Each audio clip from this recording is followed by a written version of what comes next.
Boa noite, pessoal que está chegando aí. Cândida, Brunelli, Maria do Carmo Baldasso, Lília Barreto. Boa noite para vocês. Silvia Castellani, boa noite.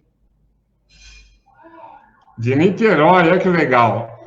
De uma escola de Niterói, Rio de Janeiro. Está participando aqui com a gente. Bom, pessoal, então vamos lá. Primeiramente, eu quero fazer uma audiodescrição minha. E eu já apresento, então, a Maria Luísa, a Eliane Escavassa, a Eliane Ramos e o Ricardo Struck, que é o nosso intérprete de Libras de hoje. Bom, eu estou com uma blusa bege, atrás de mim tem um biombo branco, eu estou de óculos retangular, cabelo bem curto. Quero dar o meu boa noite, o meu acolhimento à Maria Luísa Benedetti. A Maria Luísa, além de minha amiga de tantos anos, ela é pós-graduada em psicopedagogia construtivista pela Unicamp e atua hoje como coordenadora do programa de educação inclusiva da Rede Municipal de Amparo. Boa noite, Luísa. Tudo bem, querida? Boa noite, Sérgio. Boa noite, pessoal. Com muito prazer que eu estou aqui mais uma vez para participar das suas lives, né? Agradeço o convite, agradeço aí a oportunidade da gente estar aqui conversando mais um pouquinho sobre o assunto aí da educação inclusiva. Legal. Quer fazer a sua descrição? Sim, eu estou aqui numa sala, né? Atrás de mim tem uma parede branca, uma persiana de cor bege. E eu sou clara, tenho cabelos escuros, estou usando um brinco branco e também uma blusa verde. E meus cabelos são um pouco abaixo do ombro. Legal, Lu. Seja bem-vinda novamente. Obrigada, Sérgio. Eu quero agora apresentar a Eliane de Souza Ramos, também nossa amiga, fonoaudióloga, professora, doutora em educação pelo LEPED da Unicamp. O que é o LEPED? É o Laboratório de Estudos e Pesquisas em Ensino e Diferença.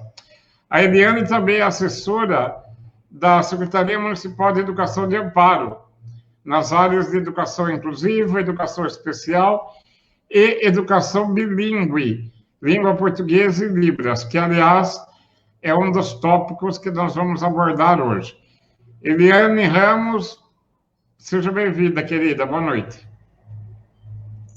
Boa noite, Sérgio. Boa noite, Luísa. Eliane, minha xará.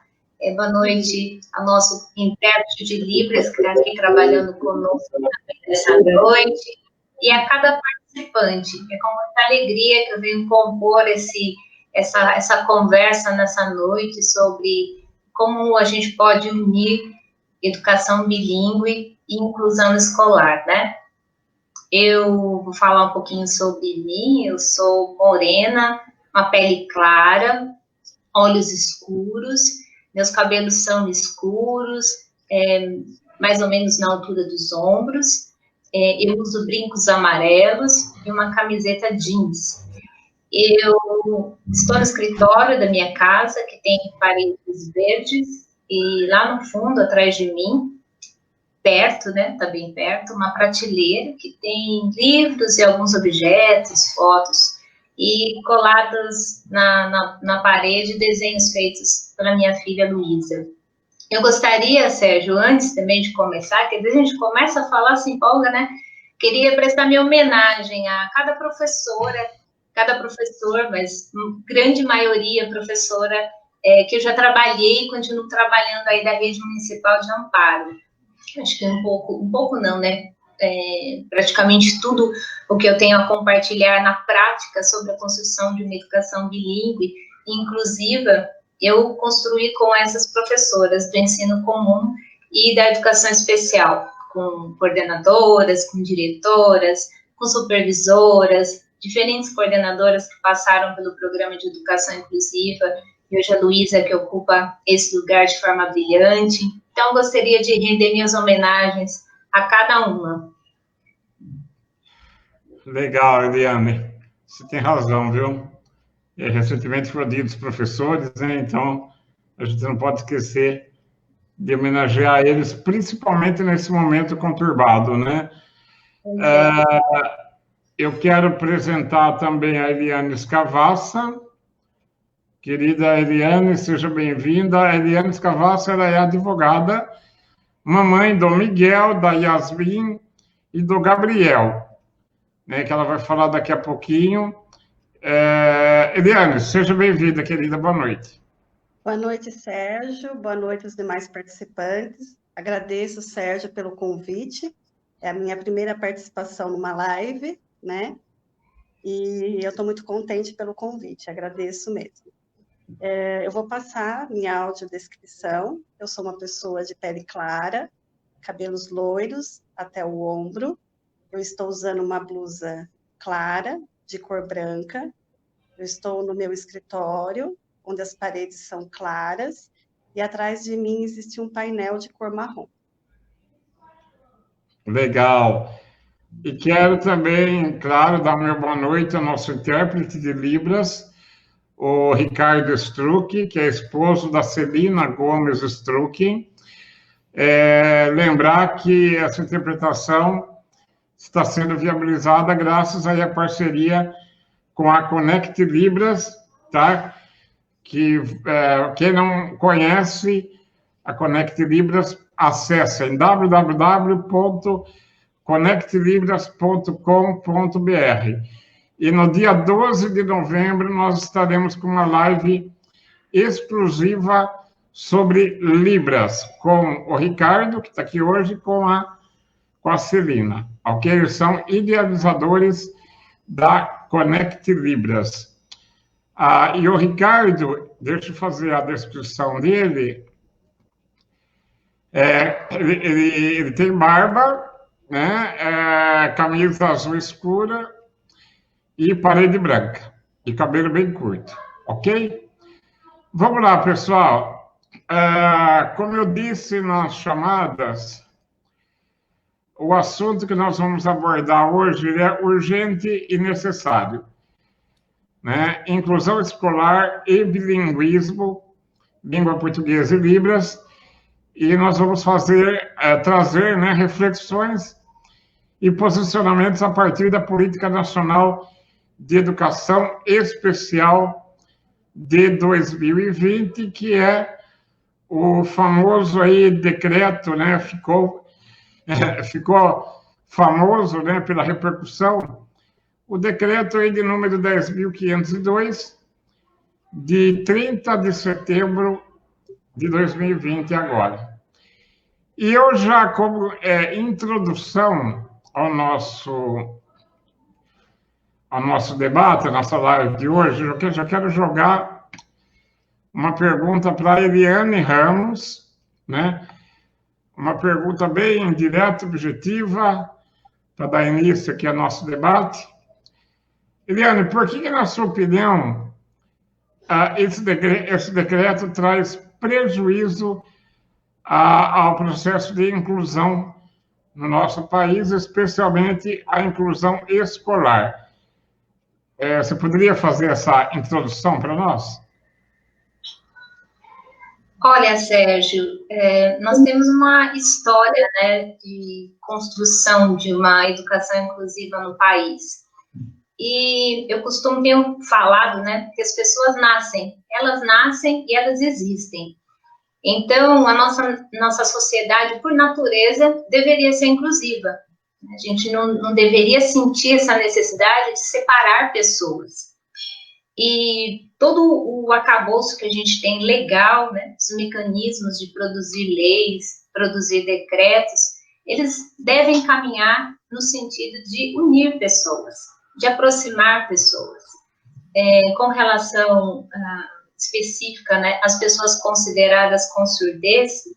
E por que eu uso o termo consideradas com surdez? porque a gente precisa escolher formas de dar nomes para situações que a gente vai vivendo, para a gente poder estudar, dialogar a respeito e construir práticas. Então, a gente precisa nomear. Então, surdez é uma forma de se referir a algumas pessoas, mas de maneira alguma a palavra surdez, ela traduz cada uma das pessoas que são consideradas com surdez, porque elas são imensas, elas têm muitos outros atributos, muitas outras características, para além da surdez, e essas características se somam, e elas não são fechadas, estáticas, elas não estão concluídas, elas estão sempre mudando, né?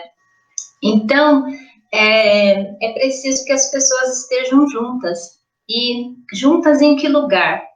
Em todo e qualquer lugar, nos ambientes comuns. A escola se chama escola comum, ela é regular, mas ela é comum. Por que algumas pessoas não deveriam poder estar nessa escola? Por que algumas têm que estar em outros ambientes? Nós defendemos na rede, né, de amparo, desde 2006, que a língua brasileira de sinais deve ser ensinada desde a creche, desde a educação infantil, a todas as crianças, as consideradas ouvintes e as consideradas com surdez. E lá no começo, a Luísa vai poder comentar um pouco, né, Luísa? As pessoas ficavam um pouco espantadas quando a gente falava, mas Libras para bebês, para crianças tão pequenas, elas não vão entender nada, como é possível? E a gente, desde 2006, vem trabalhando, entendendo e constatando que é possível, sim. E é um trabalho muito importante, porque a gente, essa coisa de não separar pessoas, a gente tem muitos relatos, por exemplo, de famílias, de pessoas que têm filhos considerados ouvintes, como é o caso da Eliane aqui, que está conosco, né, Eliane, que tem filhos lá no Sossego da Mamãe. Ela tem um filho que é considerado ouvinte e que está numa escola que tem educação bilíngue. Então, eles recebem lá na casa deles atividades sinalizadas, atividades bilíngues. E, por vezes, essas crianças se encontram pelo bairro, consideradas ouvintes e com surdez. Essas crianças se encontram no supermercado, nas unidades básicas de saúde, nos parquinhos, nas festas dos bairros. E as famílias vêm contar para a gente, nossa, as famílias das crianças consideradas ouvintes, eu não sabia que o meu filho sabia se comunicar assim. Eles falam muitas vezes em gestos, né? Aí a gente diz, não, são sinais de uma língua. E essas crianças brincam, essas crianças se divertem, essas crianças interagem, constroem laços afetivos, porque fazem parte de uma mesma comunidade, que é a comunidade na qual elas residem. Elas vão para a escola comum perto da casa delas. E é a escola quem tem que mudar. Não são os alunos que têm que mudar de bairro, muitas vezes de cidade, para irem para uma escola que atenda às suas necessidades. É a escola que tem que mudar. A escola perto da casa deste aluno. Então, por que esse decreto ele não traz vantagens, benefícios, não assegura direitos? Porque ele separa pessoas. E a gente não está mais no tempo, nós não estamos mais no tempo de separar pessoas, nós estamos no tempo de promover encontros. Ok, Eliane.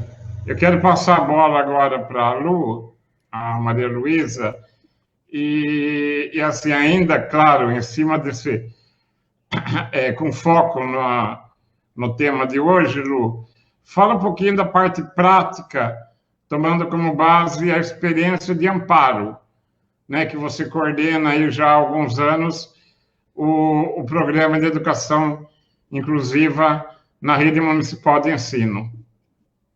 Sim, então, como a Eliane falou, a gente tem um programa, né, na rede municipal desde 2006, e a partir da política de 2008, nós também a gente organizou as salas do atendimento educacional especializado. Então, a partir das políticas públicas, né, nós começamos a estudar sobre a questão da educação inclusiva, nós começamos a E nós fomos, na verdade, avançando em tudo isso, né? Então, hoje, com todos os avanços que a gente tem, e com todas as conquistas que nós tivemos, e com todos os exemplos que nós temos, não tem como voltar para trás e colocar as crianças nas escolas apartadas, né? Eu não consigo entender, imaginar as crianças não estarem mais junto com as demais lá nas escolas comuns. Então, assim, por que elas não podem estar lá? Como a Eliane falou, é perto da casa dela, é próximo da casa delas, é a escola que tem que estar mudando para receber essas crianças, né? Então, eu vejo que a rede, ela já avançou muito em tudo isso. Claro que a gente tem coisas ainda a melhorar, claro que a gente tem coisas ainda para avançar, mas a gente foi construindo, acho que isso com a rede como um todo, com as assessorias, com todas as pessoas que passaram pela rede, pelo programa também, né? Estando, né, hoje na função que eu estou. Então, assim, todo mundo contribuiu para a gente chegar onde nós chegamos, né? E agora e todas as crianças conseguem conviver, estar juntas, brincar e avançar muito em todo no desenvolvimento. Então, a gente só tem muitos pontos positivos, né? E como eu falei, a gente ainda tem coisas a melhorar? Sim. Então, por que esse decreto não é coisas assim que ainda falta, coisas para a gente melhorar? E não coisas para voltar, e não para voltar para trás, né? Isso que é ruim. E todas as crianças conseguem conviver, e como a Eliane falou, desde a creche, né, elas conseguem, agora falando um pouquinho das crianças com surdez, tem libras, né? Então, a gente percebe que foi uma construção, eles foram se construindo, foram adquirindo essa nova língua, essa língua de sinais, e hoje a gente tem um exemplo muito presente, que é um aluno que está concluindo, na verdade, o 5º ano, e ele já está, no decorrer desse tempo todo, ele se alfabetizou, né, e todos os amigos, tanto da turma como da escola, também se beneficiam com a língua de sinais, com a Libras. E ele convive com todos, inclusive a gente tem exemplos aí da convivência com ele e com outras crianças que também estão trabalhando num grupo, e a outra criança explica para ele, né, em Libras, a dúvida que ele tinha lá. Então, acho que isso é a convivência, né, com todos, com a língua aí de sinais, de todos os alunos, não só para ele. Então, assim, ele convive a partir com todas as crianças, né, da rede, da turma dele, que sabem Libras também.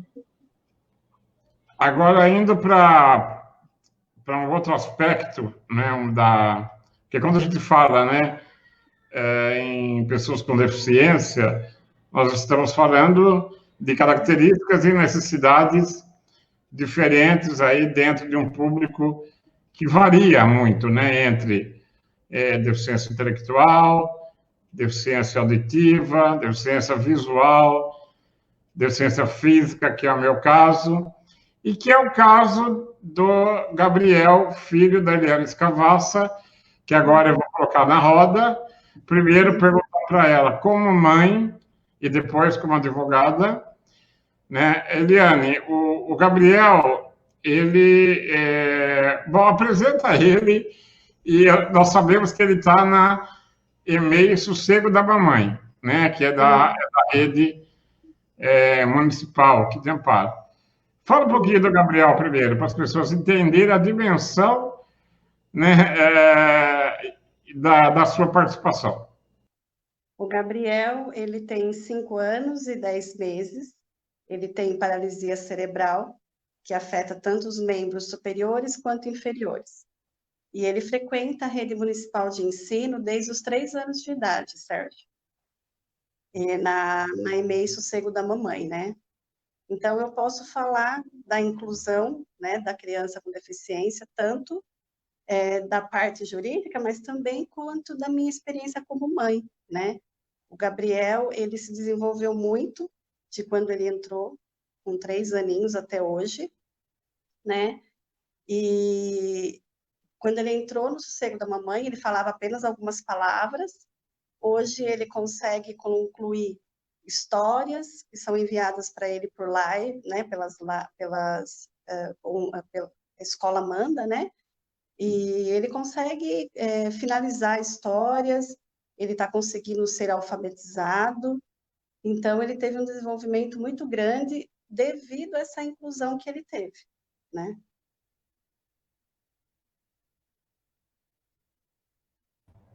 Eu vou explorar mais um pouquinho a sua participação, Eliane. Eu acabei de compartilhar aqui a foto da sua família, tá? Você, o seu esposo, né? Qual é o nome do seu marido? É Richard Antônio de Lima, Gabriel Escavassa, ele é gemelar, é o Gabriel, o Miguel, e tem a Yasmin, que é a mais velha, que ela tem 8 anos. Ok. Agora, saindo um pouquinho do campo da aprendizagem, vamos falar sobre a parte social e da convivência do Gabriel no ambiente, do ambiente escolar. Fala sobre a importância disso, Eliane, dos amigos, por aí vai. O Gabriel, ele não se sente diferente das outras crianças. E assim, é bonito, porque todas as crianças ajudam, né, ele nas dificuldades que ele tem, e ele consegue participar de todas as atividades que tem na escola, seja na recreação, se vai participar, brincar na areia, ele vai, se vai no parquinho, ele vai. Ele não se sente diferente, ele não se sente uma criança que ele não consegue fazer as brincadeiras, não, pelo contrário. Tudo ele quer participar, ele é muito argumentativo, né? Ele é até bastante argumentativo, né? E eu acredito que tudo isso é devido à inclusão que ele tem, porque no municipal, eles sempre foram muito, assim, preocupados, né? De eliminar as barreiras que ele tinha para ele conseguir se desenvolver. Então, qual que era a barreira? É um móvel, né? Então, o que a gente pode fazer para ele se sentir incluído naquela atividade? Vai fazer a roda, a contação de histórias. Ele tem que se sentar no chão, ele não para sentado sozinho. Como que a gente vai fazer para ele se sentar? Então, a rede municipal, ela sempre se preocupou com essa inclusão dele. Ele não estava lá apenas por estar, né? Ele estava realmente incluído em todas as festividades, festa junina, se tinha passeios. E a gente vê, assim, a importância que tem dele estar incluído, não só para ele, mas para as outras crianças também, porque você não vê preconceito, né? As crianças, elas não são preconceituosas. E a gente vê que ele estando ali inserido, as outras crianças também agem com mais naturalidade, porque é natural, entendeu, para elas. Eu quero agora fugir um pouquinho do nosso roteiro, porque eu falei agora há pouco de alguns tipos de deficiência, né? Só que quando a gente fala em inclusão, em diversidade, e agora eu quero me direcionar à Luísa, e depois, se a Eliane quiser e puder complementar, a Eliane Ramos, que é o seguinte, né, Lu? Quando a gente fala Programa de Educação Inclusiva de Amparo, a gente não está falando somente de crianças e jovens com deficiência. Fala um pouquinho desse conceito de inclusão, porque envolve outros aspectos também, né? Acho que você entendeu a minha pergunta, né? Sim. Então, na verdade, o programa ele é amplo. É para todas as pessoas que não estão à margem de alguma exclusão. Né? Então, para todas as pessoas que estão na escola, para todas as crianças que estão na escola, né, que podem se sentir aí excluídos. Pelo quê? talvez às vezes por um comportamento, que a gente tem muitos problemas de comportamento, podem se sentir excluídos agora talvez por qualquer outra situação aí, vamos pensar, né? Então, a deficiência é uma das diferenças. Então, as diferenças humanas, né, são inúmeras. Então, a deficiência é uma das diferenças. E o programa, ele não trata só da deficiência, ele trata de todas as pessoas que podem se sentir aí à margem de uma exclusão. Então, daí a gente vai, como a Eliane falou muito bem aí, sobre a questão assim, onde está a barreira, né? O que a gente tem que eliminar? Em que a gente vai poder estar ajudando essa pessoa para incluir? Então, apoiando as famílias, né? Apoiando aí os professores, juntamente com os professores, vendo aonde está aí as barreiras, juntamente com as famílias, aonde estão as barreiras, para a gente poder eliminar e incluir essa criança aí de igual para igual, igual a todos os demais alunos aí. Eliane Ramos, gostaria de complementar? Acho que a Luísa comentou muito bem, né? Nós precisamos eliminar barreiras que produzem racismo, que produzem preconceito linguístico. Então, se a gente vai falar em língua portuguesa e em língua brasileira de sinais, por que a língua brasileira de sinais, a Libras, ainda não ganhou o prestígio que ela precisa ganhar, já que ela é uma língua brasileira? Ela é uma língua brasileira, ela carrega no nome isso. Então, toda pessoa que vive no Brasil deveria se sentir convidada a aprender essa língua. Por que isso ainda não acontece? A gente está caminhando para isso, mas por que isso ainda não acontece? Então, barreiras linguísticas, barreiras na comunicação, barreiras que produzem situação de exclusão pela orientação sexual. Nós não temos que eliminar pessoas da escola comum, nós temos que eliminar as barreiras. E aí, a educação especial, ela tem o papel de eliminar barreiras que ficam colocando deficiência, limitação, incapacidade em alguns alunos, os alunos que são considerados com deficiência.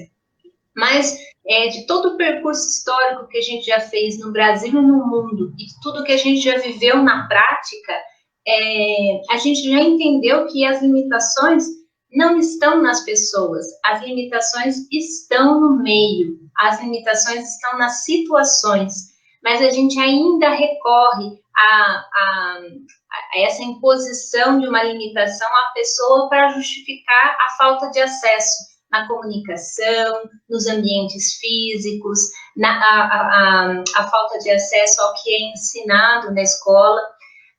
Então, para a gente pensar, por exemplo, né, Sérgio e todos que estão aqui, né, conosco nessa live, o município de Amparo fala de alguma coisa que vive, né, fala de alguma coisa que constrói todos os dias e há muitos anos, e na educação bilíngue não é diferente. Na educação bilíngue nós temos muito que caminhar ainda, mas também nós já trilhamos um caminho que já surtiu resultados, em que a gente estuda, investiga, desenvolve pesquisa, se reúne, debate, acolhe professores, ouve professores, refaz trajetórias, mas a gente não se deixa perder de um norte que tem que se manter muito vivo, é não se desvincular dos princípios inclusivos. Então, a Amparo começou esse programa e essas ações antes mesmo da Política Nacional de Educação Especial, na perspectiva da educação inclusiva de 2008. Né? Mas quando a política veio, ela trouxe diretrizes que nos ajudaram muito.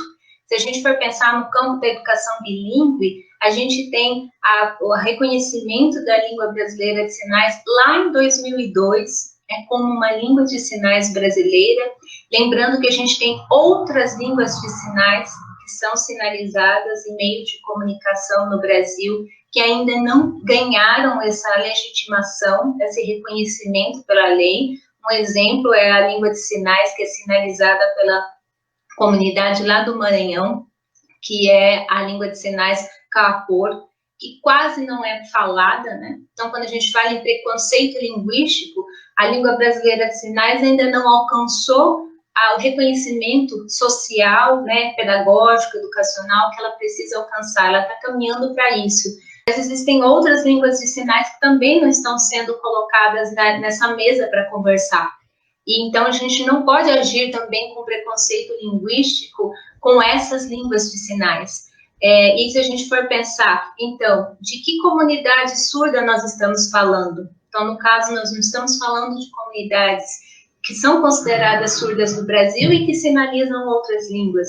Por isso que é importante a gente não se desvincular da perspectiva inclusiva, porque na perspectiva inclusiva ninguém fica de fora. Toda vez que a gente está tentando caminhar para uma direção que alguém está ficando de fora, a gente retoma esse caminho e fala, não, nós vamos ter que refazer esse caminho porque ele não está certo.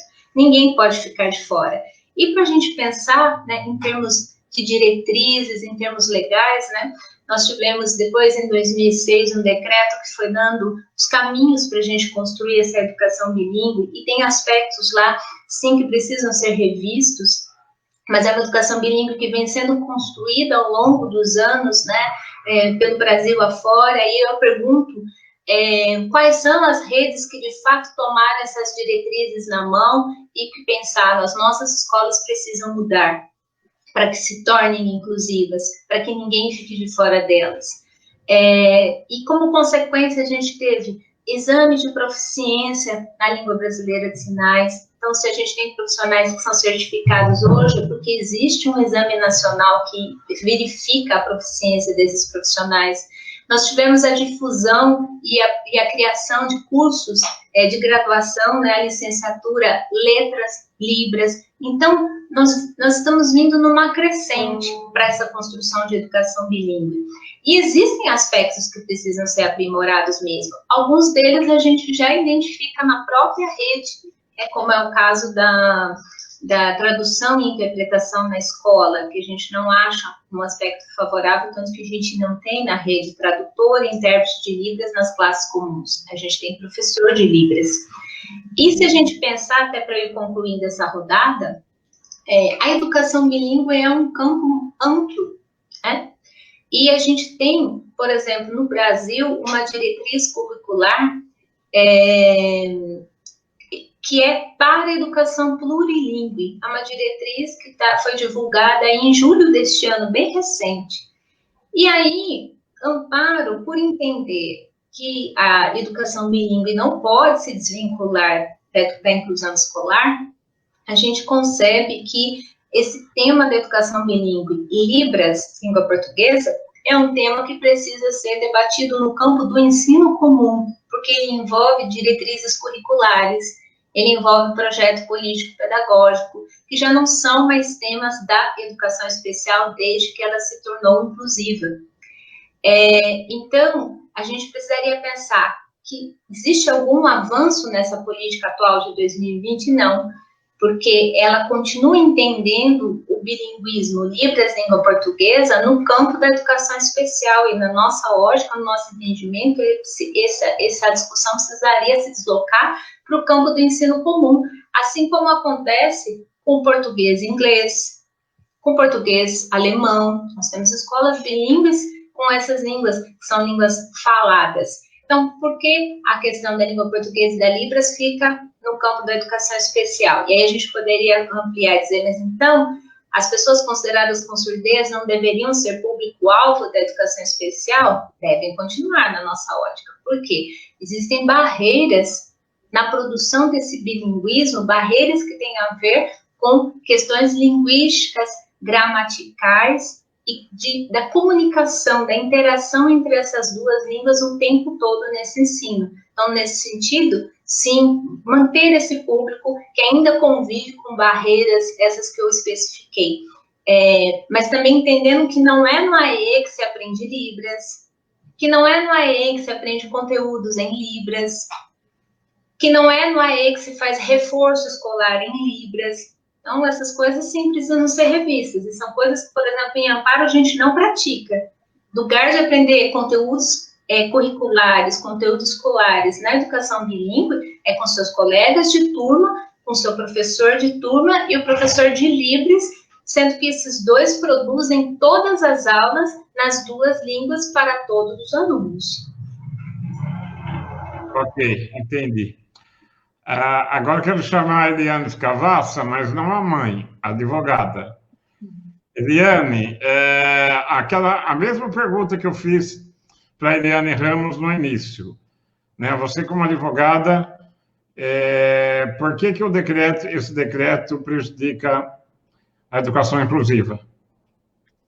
Bom, Sérgio, segundo a minha análise, né, que eu li o decreto, estudei bastante, ele é prejudicial, sim, né? Ele é um retrocesso da inclusão escolar, porque ele fere direitos constitucionais, ele fere o Estatuto da Criança e do Adolescente, ele fere a LBI, né, a Lei Brasileira de Inclusão.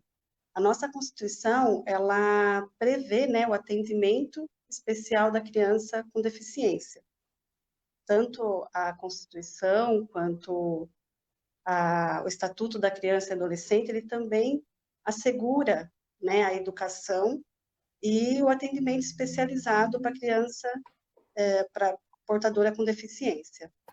E ainda ela diz que é obrigação do Estado, né, assegurar esse atendimento educacional especializado e da família, inclusive. Então, é um direito, se trata de um direito que é da criança. Ela não é um direito da família, né? E é um direito, inclusive, previsto na nossa Constituição, que é a lei maior, né? Então, é um direito irrenunciável, não se trata de escolha, se trata de um direito que tem que ser cumprido. Ela tem o direito de estar numa escola, numa sala de aula regular, né? É como a situação financeira dos pais. Uma mãe, ela não pode falar, eu não vou querer pedir pensão para o meu filho. O direito não é dela, é do filho. Então, eu entendo que ela fere, sim, né? Ela é um retrocesso, porque ela fere esses direitos, né? E, inclusive, o decreto, ele fala de centros, né, especializados, de salas especiais, e o direito da criança é de estar numa sala de aula regular, né? Fala também de situações, no caso de quando a criança não estiver se desenvolvendo. Como a Maria Luísa Benedetti falou, toda criança ela se desenvolve, né? Depende muito daquilo que é oferecido para ela, né? Mas ela vai se desenvolver.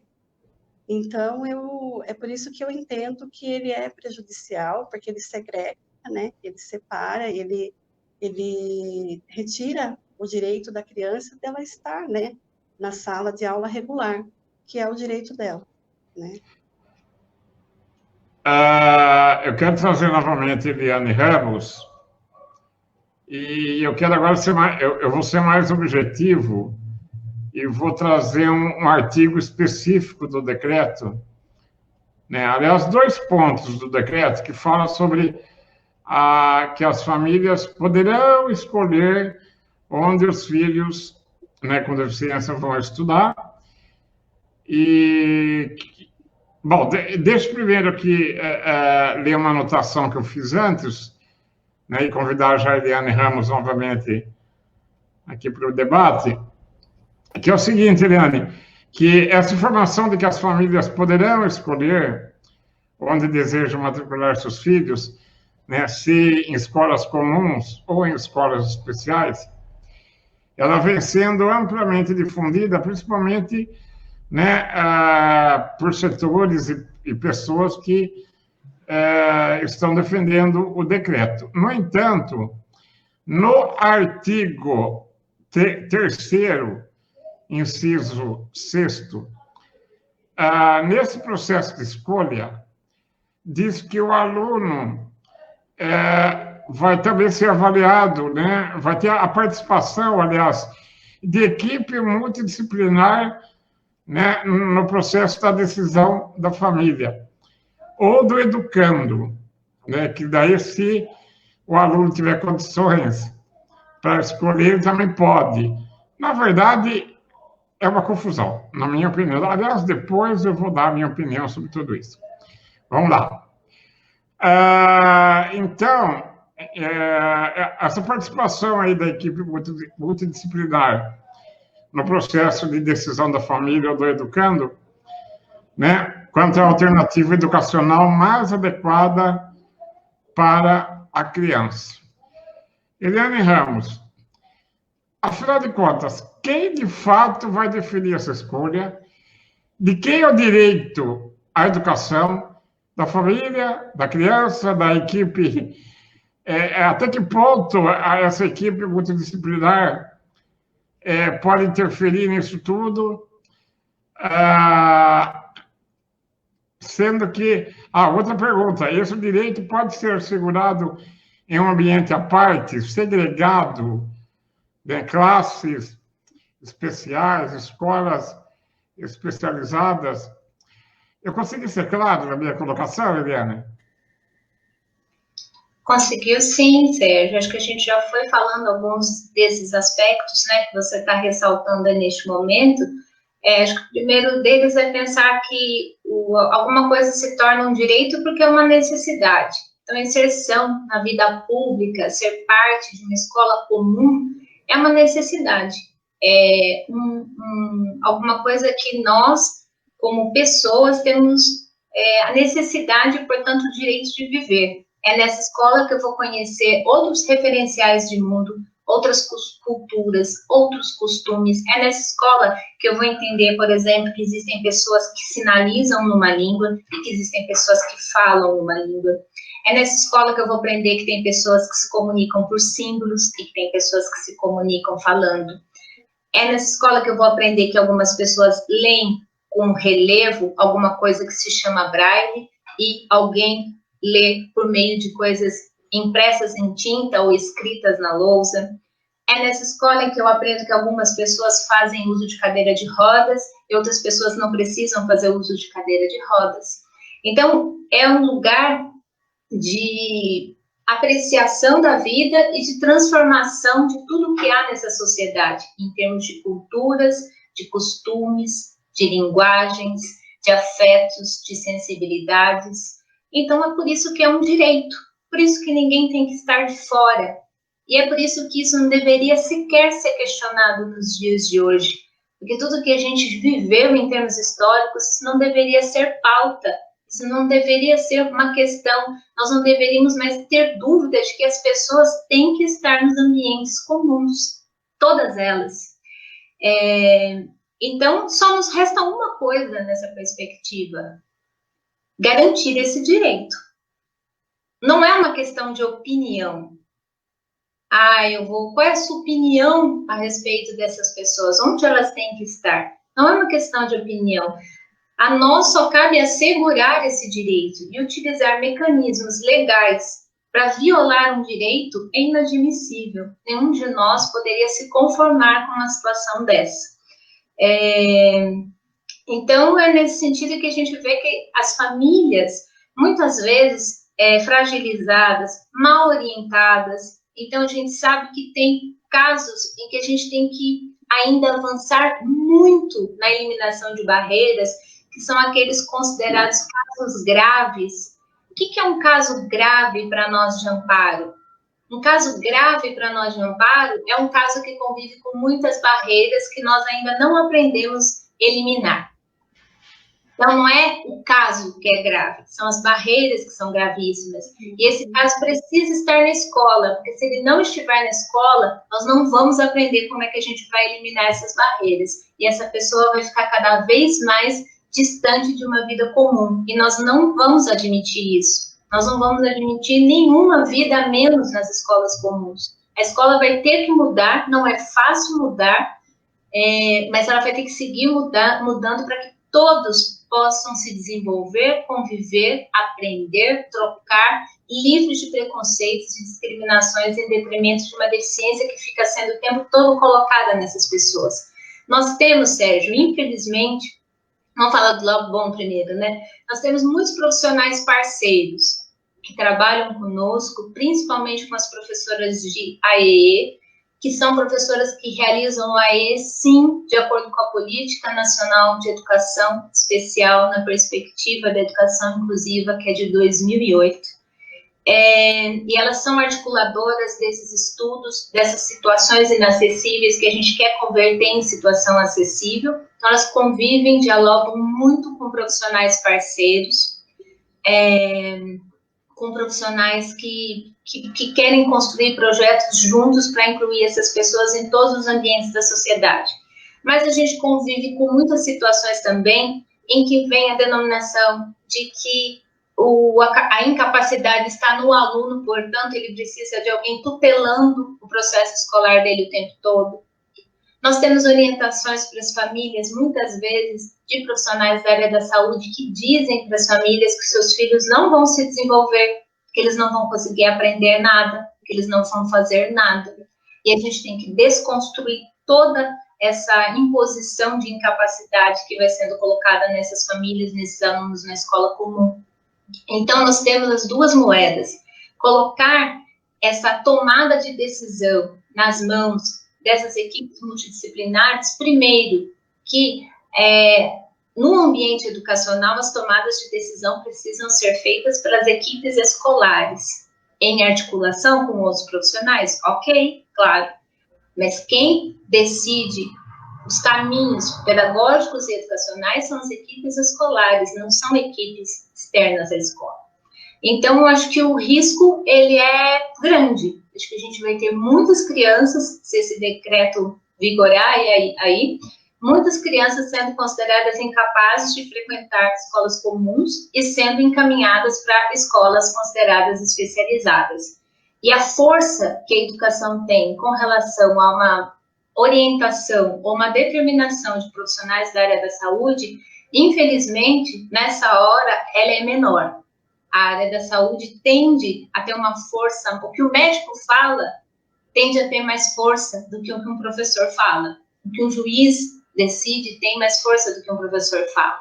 Então, eu acho que a gente vai ter muitas crianças sendo orientadas para escolas especiais, sim. Juliane, e nesse cabo de guerra, né, você acabou de falar que normalmente o médico tem mais força que o professor, o juiz tem mais força do que o professor, né? E onde fica o pai e a mãe, a força do pai e a mãe? Eu fico imaginando como é que fica a cabeça dessas famílias. Elas ficam realmente cansadas, muitas vezes perdidas, desorientadas, ficam exaustas, e por isso que isso não poderia acontecer. Nós teríamos, enquanto profissionais, pesquisadores das diferentes áreas do conhecimento, educação, assistência social, agentes do jurídico, nós não poderíamos colocar essas famílias nessa situação. Porque quando uma família chega ao ponto de dizer, eu vou colocar meu filho numa escola especial, é porque ela já, no imaginário dela, e na prática também, ela pensa, eu já tentei tudo, eu não tenho mais para onde ir, eu estou convencido que esse é o lugar que eu tenho que ficar. E isso não tem nada a ver com aquela criança que está indo para aquele lugar. Tem a ver com tudo que foi produzido socialmente, politicamente, educacionalmente, na área da saúde e que fez essa família não ver mais possibilidade de ir para a escola comum. Então, nós, enquanto profissionais, famílias, não poderíamos deixar essas famílias assim, nessa situação de desespero e de recorrer a uma escola apartada, uma escola segregada, para ter alguma segurança e, ao mesmo tempo, algum respiro, alguma tranquilidade. Exatamente. Deixa eu abrir um parênteses aqui. Eu gostei da observação da Luciana Freitas. Aí eu quero passar a dica aí para a Celina. Tá? O nome da nossa intérprete, nesse momento, é Celina Gomes Struck. E antes dela, estava colaborando, né, o marido dela, que é o Ricardo Struck. E aí, respondendo a pergunta da Luciana Freitas, tá vendo aqui embaixo, Celina? Embaixo de cada janela tem o nome, né? Não sou eu que coloco esses nomes. Então, Celina, fica a dica, quando você for acessar a plataforma, você tem que mudar lá no início, colocar o seu nome, tá bom? Como sugestão aqui da Luciana Freitas, tá? É que eu gosto de valorizar, né, a participação das pessoas e a Luciana tem razão, porque, ó, Sérgio, Eliane, Maria Luísa, Eliane Ramos e Libras. Tá ok? Eu quero agora colocar a Maria Luísa novamente no debate, que ela está quietinha aqui. E, Lu, você falou no começo da sua fala, né? Algo do tipo, quem deve se adaptar, né? A escola ou o aluno, né? Eu queria que você falasse um pouquinho mais sobre isso, novamente trazendo como referência o programa aqui de Amparo. Então, a gente, como tem a questão aí das barreiras, né? Então, a gente vai pensar, a gente tem as barreiras para eliminar, certo? Então, nós vamos ver, a escola vai fazer um estudo de caso para ver qual barreira que o aluno tem que eliminar. Então, a gente faz com os professores do AE, a gente faz com os gestores, a gente faz com as famílias, muitas vezes, para a gente ver qual barreira que nós temos que eliminar. E dentro disso, a gente vai dando os recursos para que essas barreiras sejam eliminadas. Então, a isso, a gente vai vendo o quê? Uma mudança aí no ponto de vista, uma mudança da escola, que é assim, que não é o aluno que está com o problema está no ambiente onde tem as barreiras, né? Então, por isso que a gente fala que a gente tem que mudar o quê? O ambiente ali que não está legal para o aluno estar, para o aluno participar. E às vezes falta poucas coisas, como a Eliane falou, às vezes falta, ela deu o exemplo até do filho dela, né? Falta, como que eu vou sentar na roda, né, se ele não consegue? Então, assim, a pensar assim, como que eu vou ficar na roda sem apoio? Como que eu vou estar na merenda se às vezes eu não consigo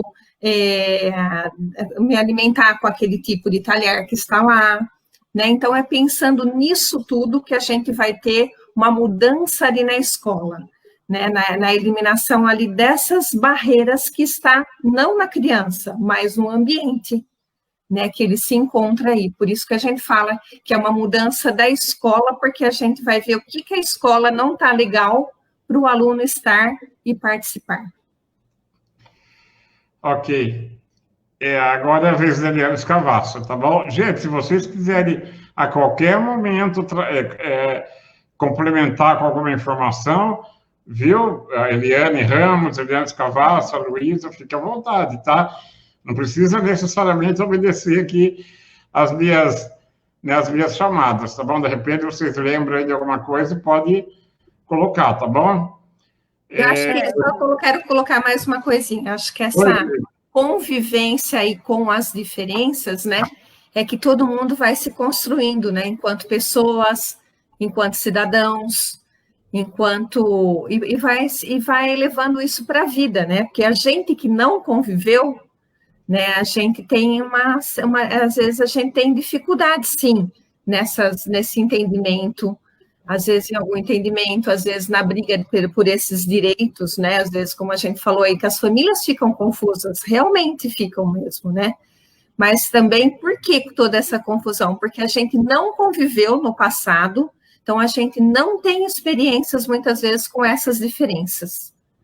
Então, eu vejo que há uma confusão aí, sim, e às vezes a gente entende as pessoas, porque as pessoas que são mais velhas hoje, elas não tiveram essa vivência da inclusão, e elas não tiveram essa convivência, então elas têm realmente uma visão da segregação, que isso, assim, só complicou, eu acho que, na verdade, acho que a sociedade como um todo, porque se a gente não tivesse essa segregação, a gente não estaria aqui falando inclusão, né? Para a gente seria tudo muito simples aí, sair convivendo com todos.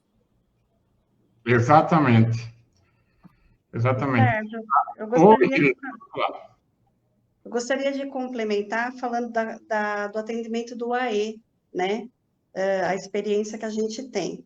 O atendimento do AE, ele não substitui o ensino comum, né? Então, o Gabriel, ele nunca saiu da sala de aula para ter o atendimento, né? É no período contraturno, né? Inclusive, agora no isolamento social, Por exemplo, se ele estudava à tarde, ele faria de manhã, né? Às vezes, a professora do AE, ela ia até a sala de aula, né, para verificar as barreiras, o que precisava, trocava uma ideia com a professora da sala para resolver o que precisava ali realmente para ele conseguir fazer as atividades. E agora, no isolamento, ele está tendo atendimento do AE, inclusive pelo WhatsApp, entendeu? Online, né? E ele consegue participar, ele fica atento, né, os 50 minutos, ele faz as atividades que são enviadas junto com a professora do AE. Então, assim, é muito importante esse trabalho que é feito na rede municipal. Então, eu gostaria de sobressaltar isso, né, Maria Luísa e Eliane Ramos, que elas estão de parabéns, né, a equipe toda, porque realmente é uma dedicação muito grande, inclusive da professora de Libras, porque em razão de uma criança, eles têm a professora de Libras, e as atividades que são enviadas para todos os alunos, muitas vezes a professora de Libras grava e envia. Por exemplo, vai fazer a música, então ela grava em sinais e envia. E isso, o Miguel, meu, que é o gemelar, né? Ele, até o Gabriel, com as dificuldades que ele tem, ele faz os sinais, e a Yasmin, que nem é da sala, ela gosta, ela participa, ela canta a musiquinha junto e faz os sinais. Então, assim, não é só para a criança que necessita, são para todos, porque todos precisam se comunicar, né? Então, eu gostaria de fazer essa colocação e passar a experiência que eu tenho, porque, às vezes, pensando assim, né? A inclusão não existe. Sim, ela existe desde que as pessoas que estão na frente, elas queiram, desejam aquilo, né? E aqui na rede municipal, eu posso afirmar, pela experiência que eu tenho, e de outras crianças que eu conheço, como dessa menina, né, de Libras, que ela funciona, que ela existe, né? O Gabriel, ele participa de todas as atividades. Legal, legal mesmo. Você sabe, Sérgio? Fundamental. Oi? Eu estava pensando aqui, né? Nós temos uma nova política aí de educação especial. Mas, por exemplo, nós, da Rede de Amparo, nos empenhamos muito, Secretaria de Educação, cada pessoa que participa, seja da gestão ou do fazer lá do chão da escola, da sala de aula, em conhecer essa política e em colocar em prática essa política. E a Rede de Amparo foi atualizando suas práticas e o que conhecia sobre inclusão e educação especial ao longo de todos esses anos, são 15 anos de trabalho, e foi atualizando essa forma de praticar a inclusão escolar, mas com muito compromisso e com uma diretriz. Qual era a nossa diretriz no campo da educação especial? A Política Nacional de Educação Especial de 2008. Do mesmo modo, a educação bilíngue. Isso que a Luísa trouxe é muito importante. Nós temos gerações de pessoas consideradas com surdez com 30, 40 anos que não tiveram oportunidade de viver uma educação bilíngue em escola inclusiva. Muitas dessas pessoas, sim, estavam em escolas comuns, em que não tinham acesso à língua de sinais, em que não tinham acesso ao que estava sendo ensinado, em que não tinham oportunidade de fazer amigos, de conviver, de compartilhar da vida escolar efetivamente. Então, a referência que essas pessoas têm de escola comum é uma referência muito ruim, e nós não podemos negar isso. Então, muitas delas visualizam uma escola exclusiva de pessoas com surdez como o paraíso para alguém que não viveu inclusão e educação bilíngue de fato. Mas nós estamos construindo essa inclusão, essa escola bilíngue de fato, onde a gente vai para as escolas e a gente vê as crianças consideradas ouvintes e com surdez sinalizando, convivendo, ensinando, aprendendo.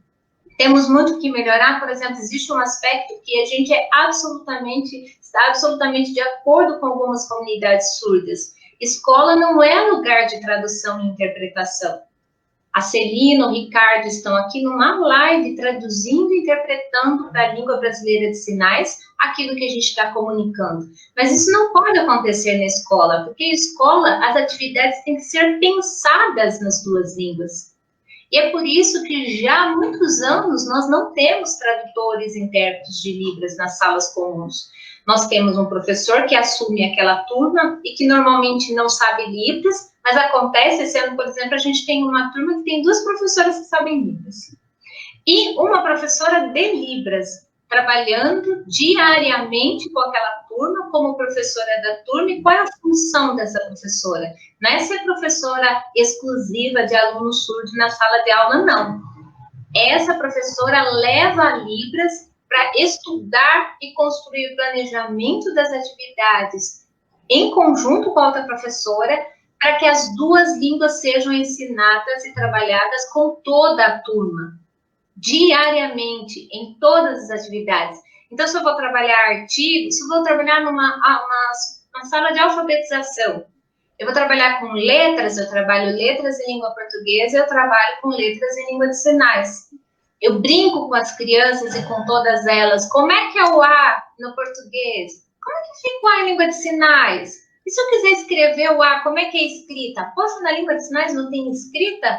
Não, ela não é sonora, ela não tem som. E juntas as crianças vão se apropriando numa imersão nas duas línguas, das duas línguas. Então, nós concordamos, por exemplo, nesse aspecto. Tradução e interpretação não é interessante na escola, mas ter professores de Libras, ter um professor de AE que não faz reforço escolar do conteúdo em Libras. Não é nada disso. Ele vai identificar as barreiras no estudo das situações linguísticas, de comunicação e gramaticais com os professores comuns e com as famílias. O professor de AE ensina Libras para famílias. Existem atendimentos, no atendimento educacional especializado, em que membros das famílias, mães, pais, ouvintes, irmãos, primos, vizinhos, frequentam o AE para que possam aprender Libras junto com a criança considerada com surdez para ter acesso à comunicação em casa também. Então, nós estamos falando de alguma coisa que a gente tem vivido e tem construído, mas porque nós praticamos as diretrizes inclusivas. Agora, se você tem redes que muitas vezes não tiveram esse compromisso de praticar as diretrizes nacionais e que, portanto, não transformaram ao longo dos anos as suas escolas para que elas fossem mais inclusivas, eu não tenho como falar que uma política não deu certo.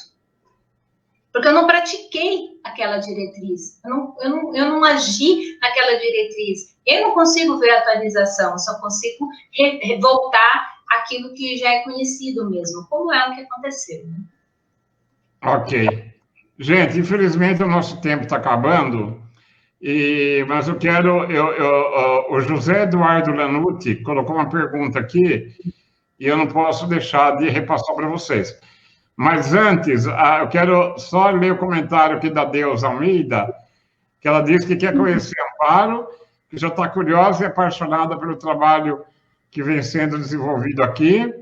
E ela fica pensando no estado do Amazonas, onde ela nasceu, e que eles poderiam, né, ter Amparo como referência. É muito bom, né, Luiz, ouvir isso daí, né? Claro. E a Maria do Guarda-Grupo já deu acolhimento aqui, ó. Com muito prazer, venha conhecer o nosso trabalho. Quem pode responder rapidinho? O José Eduardo Lanucci, que colocou essa pergunta aqui, ó.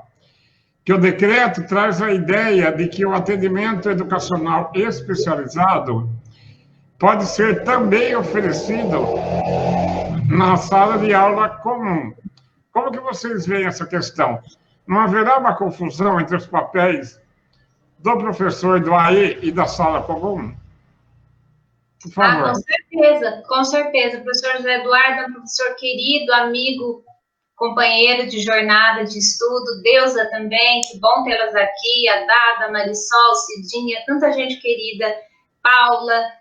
Enfim, o AE, em muitas redes, ele ainda não foi compreendido. Então, muitas vezes, ele funciona como um apoio pedagógico. como um reforço escolar. Reforço como se esse aluno não tivesse capacidade de aprender na sala comum, então vai lá e dá o reforço do conteúdo que foi ensinado na sala comum por um professor de educação especial. Isso não é AE. Não é possível você ter AE se não for de acordo com as diretrizes da política de educação especial de 2008, em que você faz o estudo de caso da situação inacessível, e para isso você precisa dialogar com o professor comum, com família, com o aluno, com todos os envolvidos com aquela situação, para que ela seja transformada. Então, essa história de fazer AE na sala comum, acho que não vai colaborar para que a gente chegue na mudança da escola. De novo, eu acho que a gente vai tentar recorrer à prática de ficar ali do lado do aluno, estimulando, fazendo atividade separada, atividade exclusiva para ele facilitada. Então, não há avanços. Acho que é de novo, distorcer um serviço tão precioso como o atendimento educacional especializado. Ok. Bom, gente, eu quero agradecer imensamente a participação de vocês. É um tema que, com certeza, a gente vai retomar numa outra live, tá? E, Eliane Scavassa, muito, muito obrigado, querida. E pode... Obrigada a você, Sérgio, pela oportunidade, viu? E manda um beijo aí para os seus filhos, tá bom? Eu quero conhecê-los pessoalmente, sua família aí, tá? E o Richard também. Maria Luísa Benedetti, querida, muito obrigado. Pode encerrar do jeito que você quiser. Eu que agradeço mais uma vez a participação, né? E mais uma vez a gente está aqui participando para falar sobre esse tema que é muito importante, que está realmente aí na mídia atualmente, né?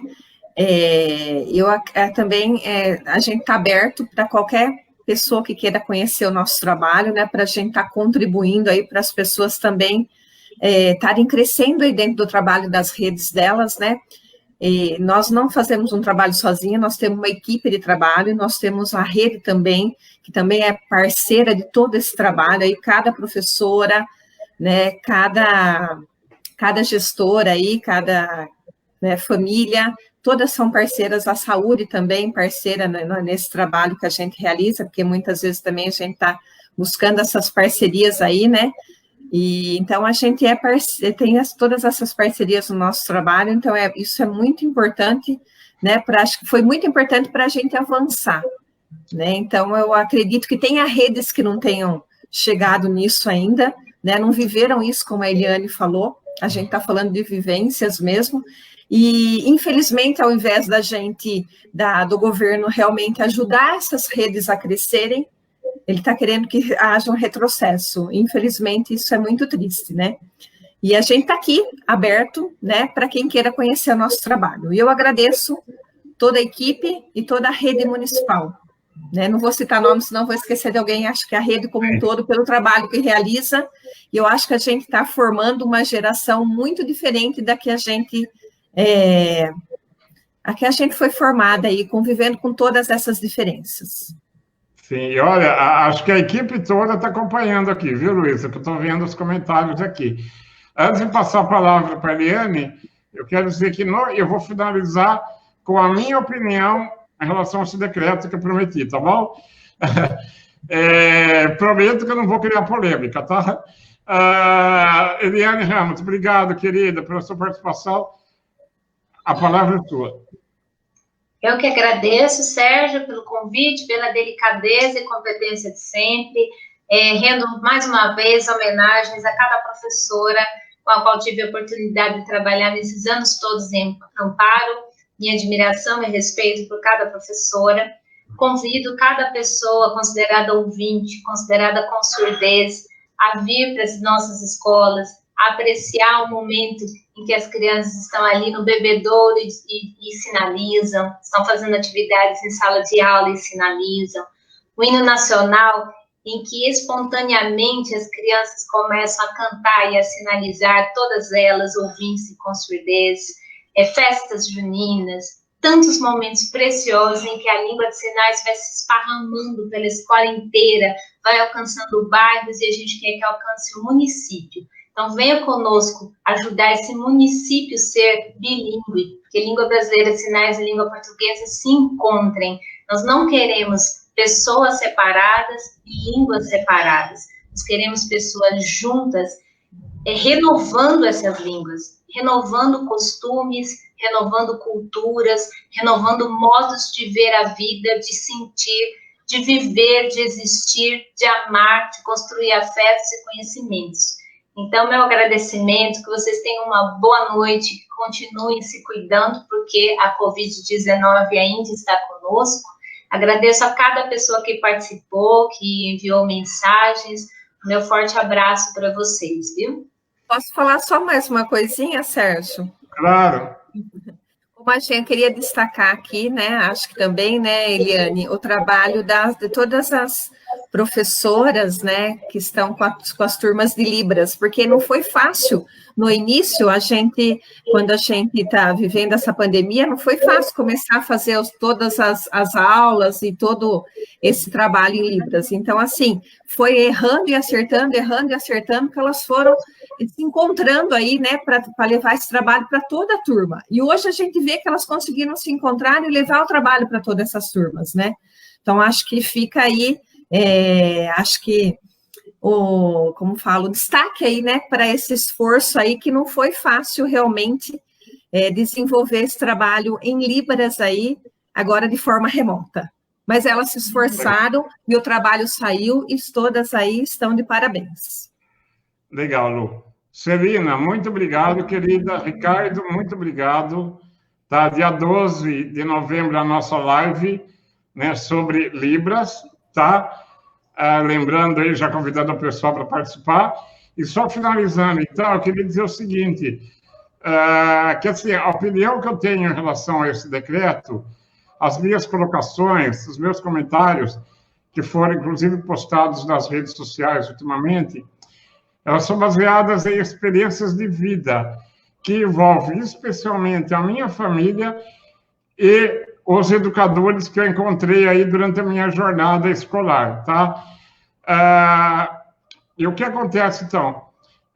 Em 76, depois do meu pai ter informado a secretaria de uma escola estadual daqui de Amparo, que é a minha escola do coração, que eu amo de paixão, que eu fui imediatamente acolhido depois do episódio que ocorreu no dia da matrícula, né? Qual foi esse episódio?